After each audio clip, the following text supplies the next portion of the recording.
Hello everyone, this is Chandradev Kumar and you are watching Choctaw Classes.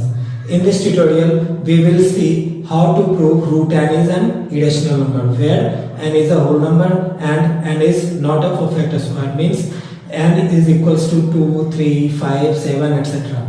Means इस tutorial में हम लोग root n को irrational कैसे प्रूव करते हैं ये प्रूव करना है। और वो n है क्या, तो n होल नंबर है और वो होल नंबर जो परफेक्ट स्क्वायर नहीं है, जैसे 3, 5, 7 etc. So let's see how root n is an irrational number.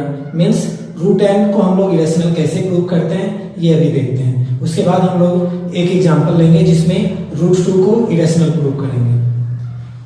So problem proof करने से पहले आप लोगों में से जिसमें भी इरेशनल क्या होता है, इरेशनल क्या होता है, इसका ट्यूटोरियल नहीं देखा हो तो हमारे डिस्क्रिप्शन बॉक्स में दिए लिंक पे जाकर आप पहले इरेशनल क्या होता है, इरेशनल क्या होता है अच्छे से समझ लें। So let's prove root n is an irrational number where n is a whole number and n is not a perfect square. So prove root n is an irrational number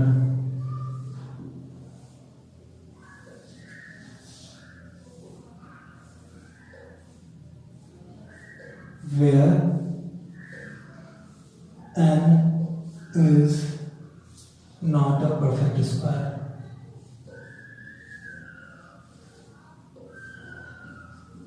हम लोग पहले इसे प्रूव कर लेते हैं n को कि root n irrational number है। तो प्रूव करने के लिए सबसे पहले एज्यूम करते हैं, तो लेट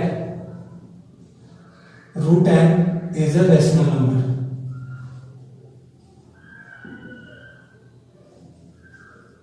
हम लोग क्या मान लिए कि रूट n एक रेशनल नंबर है। ऐसा इसलिए करते हैं क्योंकि हमें इरेशनल प्रूव करना है, तो जब रेशनल प्रूव नहीं कर पाएंगे तो ऑब्वियस है कि वो इरेशनल होगा। So root n equals to p upon q। जब रूट n रेशनल है तो इसे p अपॉन q के इक्वल लिख सकते हैं, where p and q are integers having no common factor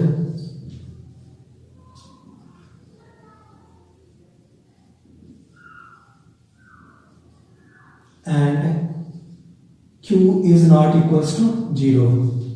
Is it clear? Now squaring both sides. अब दोनों साइड्स स्क्वायर करते हैं। So root n का square n equals to p का square p square and q का square q square. तो reason ऐसा क्यों हुआ, तो स्क्वायरिंग बोथ साइड्स की है, तो यहाँ पे लिखना भी है squaring both sides.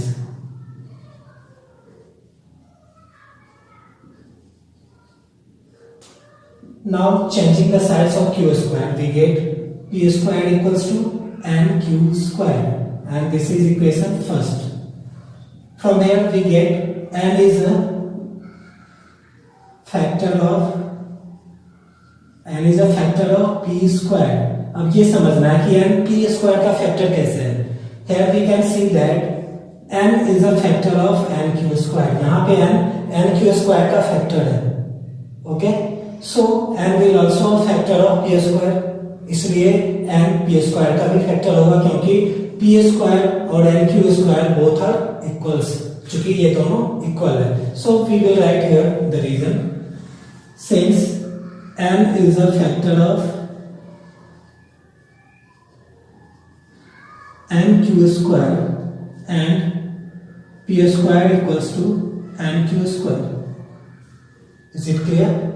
Now n is a factor of p, तो n p का भी फैक्टर होगा क्योंकि n p स्क्वायर का भी फैक्टर है। तो यहाँ पे हमें n फैक्टर मिला p का, यानी p का हमें एक फैक्टर मिल चुका है। अब हमें q का फैक्टर फाइंड करना है। अगर q का भी फाइंड कर लेते हैं तो n कॉमन फैक्टर हो जाएगा p एंड q का। Okay, so let p equals to n m। अब ऐसा क्यों माने, क्योंकि n फैक्टर है p का, दैट मीन्स n में अगर कोई भी इंटीजर्स मल्टीप्लाई करें तो कभी न कभी जाकर p के इक्वल होगा ही। So p equals to n for any integer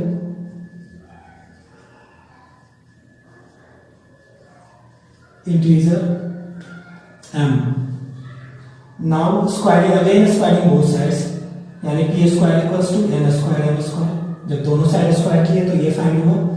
Now from equation first, p square equals to n q square, means we can write n q square equals to n square m square. n cancel, we get q square equals to n m square.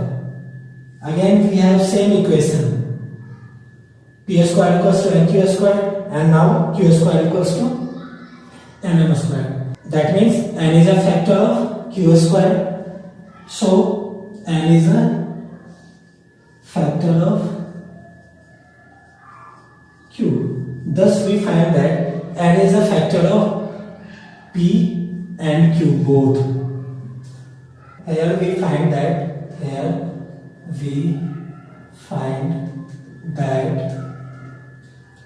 is a common factor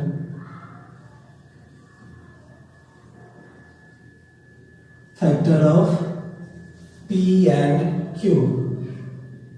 means यहां हमें common factor मिला p और q का n. So means which contradicts our assumption. जो हम लोग शुरुआत में एज्यूम किए थे उसको ये कंट्राडिक्ट कर रहा है. इसका मतलब कि जो रेशनल मानित है वो रेशनल नहीं है, इरेशनल है. Therefore root n is not a rational number.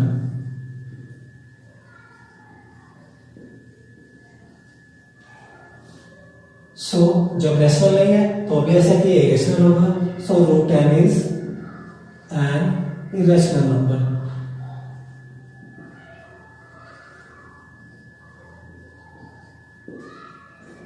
तो इस तरह हम लोग रूट n को इरेशनल प्रूव कर लिए.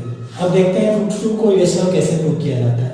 तो प्रोसेस सेम है, सिर्फ जहां पे n है वहां पे 2 हो जाएगा और कोई डिफरेंस नहीं आएगा. इसी तरह प्रोसेस होगा और यही टर्म्स हमेशा लिखना है. तो टर्म्स कहां पे क्या लिखना है ये ध्यान में रखना. Now let's prove root 2 is an irrational number. अब रूट 2 को इरेशनल प्रूव करना है तो सेम स्टेप रिपीट होगा. Prove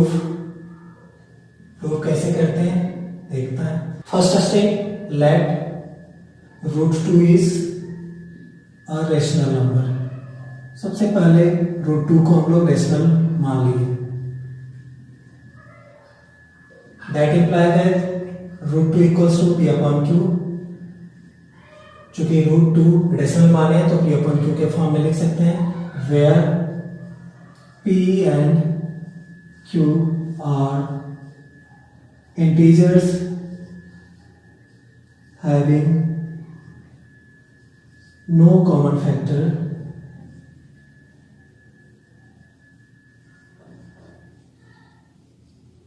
and q is not equals to 0. जहां पे p और q इंटीजर्स है और उसका कोई भी कॉमन फैक्टर नहीं है सिवाय 1 and q is not equals to 0. Now squaring both sides. After squaring both sides we get root 2 का square 2 equals to p का square p square and q का square q square. Now changing the side of q square we get p square equals to 2q square. This is equation first. आया हमें p square equals to 2q square. अब यहाँ पे हम लोग को factor मिल चुका है, means 2 is a factor of p square. 2p square का फैक्टर है. कैसे?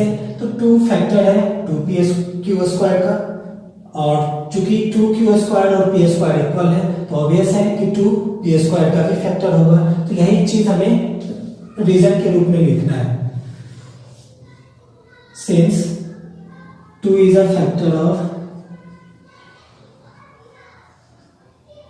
2q square and p square is equals to 2q square. Now since 2 is a factor of p square, so 2 will also be a factor of p. So 2 is a factor of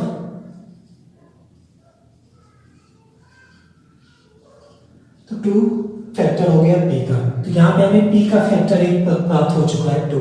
अब हम लोग q का find करना है, तो अब यहाँ पे इसी फैक्टर से लिख सकते हैं ना, since 2 is a factor of p, that means let p equals to 2m। तो हम लोग मान लेंगे p 2m के बराबर है, और यहाँ पे 2 फैक्टर है p का, और m क्या है, तो m is an integer, m is any integer, कोई भी इंटीजर हो सकता है। Now squaring both sides, p squared equals to 4m square. Is it clear? Now from equation first, p squared equals to 2q square. So we can write p 2q square equals to 4m square. Now 2 2s are 4.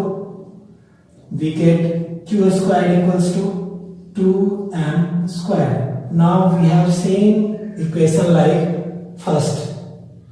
P square equals to 2q square. Now we have q square equals to 2m square. That implies that 2 is a factor of q square. अब reason हम लोग पहले लिख चुके हैं, तो अब लिखने की जरूरत नहीं है। That implies that 2 is a factor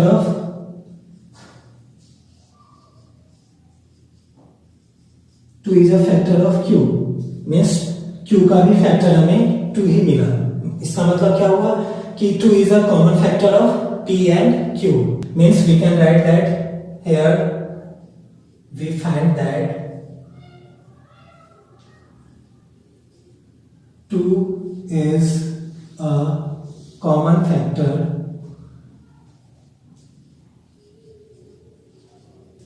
of p and q।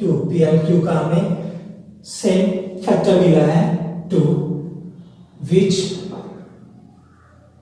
contradicts our assumption, जो कि हमारे assumption को contradict कर रहा है, यानी विरोध कर रहा है। जो हम लोग शुरुआत में माने थे कि p और q का कोई भी कॉमन फैक्टर नहीं है, लेकिन हमें p और q का कॉमन फैक्टर प्राप्त हो रहा है, और वो है तो 2, मीन्स कि हमारे assumption का विरोध किया। That implies that root 2 is not a rational number, क्योंकि हम लोग गलत माने थे, और जब रैशनल नहीं हुआ इसका मतलब ये इरेशनल है। सो root 2 is an irrational number। तो इस तरह हम लोग root 2 को भी रेशनल प्रूव कर लिए।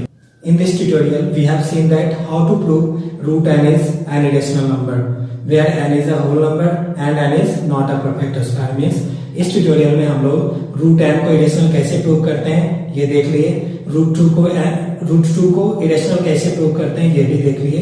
मीन्स अब हम लोग ये सीख चुके हैं कि root 2, root 3, root 5, root n इन सभी को irrational कैसे प्रूव किया जाता है। और अंत में मैं आशा करता हूं कि आप सभी को हमारा ये ट्यूटोरियल अच्छे से समझ में आया होगा, और अभी भी किसी को अगर डाउट है तो कमेंट बॉक्स में जाकर अपने डाउट्स को लिखें, और मैं पूरी कोशिश करूंगा कि आपका डाउट्स क्लियर हो।